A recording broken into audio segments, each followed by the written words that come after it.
ایماندار مسلمان ہو اور تبھی جا کے ہمارا معاشرہ جو ہے, ہماری سوسائٹی جو ہے, اس کو اللہ اپنے راستے پہ لے گا اور ہم سب لوگ جو ہے اپنے آپ کو مسلمان کہلا سکتے ہیں. جو مغربی ہوا یہاں آ رہی ہے, میں ایک شاعر بھی ہوں, وقت نہیں ورنہ آپ کو وہ بھی بتا دیتا ہے, غزل میں نے لکھی تھی. یہ مغربی ہوا جو ہے نا, یہ ہمارا بیڑا گرک کرنے کے لیے کٹا تک پہنچ چکی ہے. آج کل گوگل پہ اور نیٹ پہ جو ہماری ماں بہن بھائی نوجوان بگڑ کر جا رہا ہے, اس کو چاہیے کہ اسی موبائل کے اندر وہ قرآن پاک اور حدیث پاک کو ڈاؤن لوڈ کر کے اپنے آپ کو سیدھا کرے.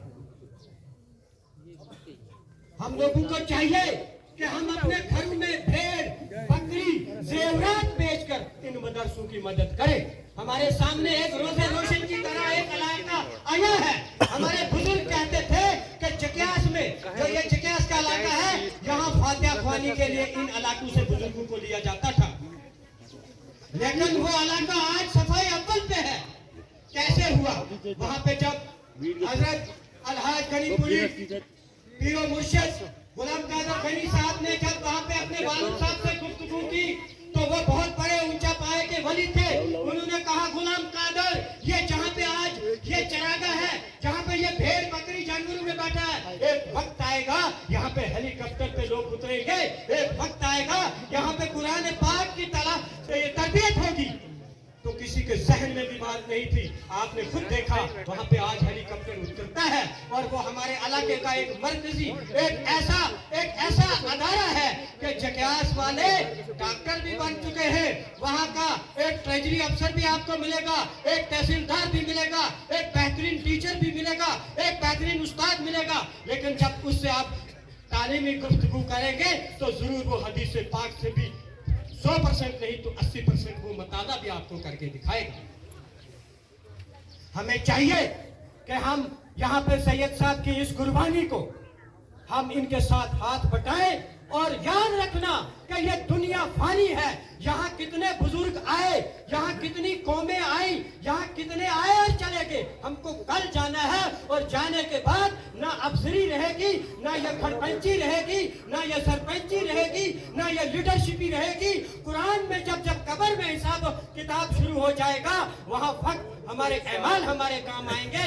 وہاں پوچھا جائے گا من ربو کا, وہاں سوالات کچھ اور ہوں گے. وہاں یہ نہیں بولے گا خیالی صاحب بنگلے کی وہاں پہ تیرا مکان جو تھا وہ اتنے انچ وہاں سے ٹیڑھا تھا, اس کا حساب دے دے. تیرے پاس اتنی دکانیں تھی, اس کا وہ نہیں پوچھا جائے گا. وہاں پوچھا جائے گا, اے آدم انسان, تجھے میں نے بڑی بہترین تکلیف سے بنایا تھا اور وقت تجھے بھیجا تھا. میں نے اپنے سجدے کے لیے, میں نے اپنی عبادت کے لیے بھیجا تھا. میں نے تجھے قرآن کی تربیت کے لیے بھیجا تھا. میں نے تجھے نیک اعمال کرنے کے لیے بھیجا تھا. آج تو حساب دے دے گا کہ تو اس آنکھ کا حساب دے گا جس آنکھ سے تو کیا دیکھتا رہا. تو قرآن کو دیکھتا رہا یا کوئی غلط چیز دیکھتا رہا. میرے دوستو, ہمیں آج بھی حساب دینا ہے, ہمیں کل بھی دینا ہے, اور اپنے آپ کا حساب دینا ہے. کوئی دوسرا وہاں دینے والا کھڑا نہیں ہوگا. سرپنچیاں کھڑپنچیاں ختم ہو جائیں گی, لیکن میرا حافظ جو مدرسہ اسراریہ سے نکلے گا, اس کی ڈگری کوئی قبر میں ختم کر ہی نہیں سکتا. روز قیامت تک اس کے پاس ڈگری مکمل رہ سکتی ہے. ہم اس ڈگری کی طرف جائیں, جو مکمل کام ہے ہمیں اس کی طرف جانا چاہیے. کیا ضرورت پڑی ہمارے سعید صاحب کو اتنے دور سے 22 ایئر کسی مولانا حضرت صاحب کو یہاں پہ تشریف آپ کے بیچ میں لایا, اور ہمیں یہاں جنبے کفیر ہونا چاہیے تھا. میرا یہاں کھڑے ہونے کا یہی مدعا تھا. میں دیکھ رہا تھا, میں ایک ریسرچر ہوں, میں ایک شاعر ہوں. شاعر کبھی سمندر کی تہ میں گوتہ زنی کرتے ہیں, کبھی آسمان اور فضا میں جاتے ہیں. میں یہ دیکھ رہا تھا کہ جب گلی میں جلسہ ہوتا ہے, جب دلی میں جلسہ ہوتا ہے, وہاں ہزاروں میں لوگ کیوں آتے ہیں. پھر میرا دل یہ بھی مانتا ہے کہ اللہ کا حکم ہے, جو میرے ہیں وہ میرے جلسے میں آتے ہیں, جو میرے نہیں وہ غیروں کے جلسے میں جاتے ہیں. یہاں پہ وہی لوگ تشریف فرما ہے جن کو اللہ نے اس نورانی مجلس میں قبول کیا ہے. کہتے ہیں نا کہ قرآن پڑھتے نہیں جی ہمارا لڑکا. ارے خدا کے بندو, ہم جیسے پاگل شاعر کہتے ہیں قرآن پڑھنے کی بات نہیں, قرآن ایک پاک چیز ہے. وہ منع کرتی ہے اس شخص کو, تو بے نمازی ہے, خبردار مجھے ہاتھ لگائے. ہمیں سوچنا چاہیے, ہمیں یہ جانچنا چاہیے کہ ہماری زندگی آخرت میں کیسی ہو جائے، ہم کیسے کامیاب ہو جائیں، اور تب تک ہماری کامیابی نہیں ہے جب تک ہم ان جو ہمارے یہ ننھے پھول ہیں. میں حیران ہوں، چھوٹے چھوٹے بچے، ہمارے جو انگریزی والے بچے ہیں نا، ان کو سال بھر ہم 10 ٹیچر لگے رہتے ہیں، بھائی ہسٹری یاد کر، جغرافیہ یاد کر. خدا کی قسم ان کو وہ سوالات یاد نہیں ہوتے جو ہمارے یہ بچے 30 پارے قرآن کے اپنے سینے میں پیک کر کے جنت کا سفر شروع کرتے ہیں. اور یہ بھی حدیث پاک سے ثابت ہے کہ وہ حافظ تب تک جنت میں نہیں جائے گا جب تک اپنے ہم سفروں کو ساتھ نہ لے جائے گا. اس سے بڑی کون سی دولت ہے؟ اس سے بڑا ہمیں کیا چاہیے؟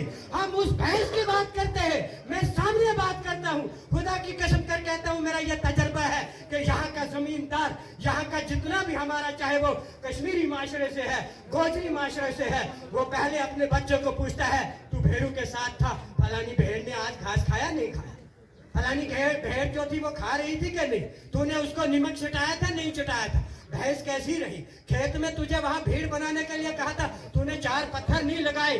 ارے افسوس کی بات ہے، تو شام کو یہ کیوں نہیں پوچھتا بچہ آج صبح فجر کی نماز پڑھی تھی کہ نہیں پڑھی، ظہر کی اذان سنی تھی کہ نہیں سنی تھی، حی علی الفلاح حی علی الصلاح کا کیا مطلب ہے؟ کاش کہ ہم یہ جان جاتے تو خدا کی قسم یہ دنیا میں جو مسلمان زہر ہو چکا ہے، یہ زہری ہمیں نہ سہنی پڑتی. اس کا محض ہمیں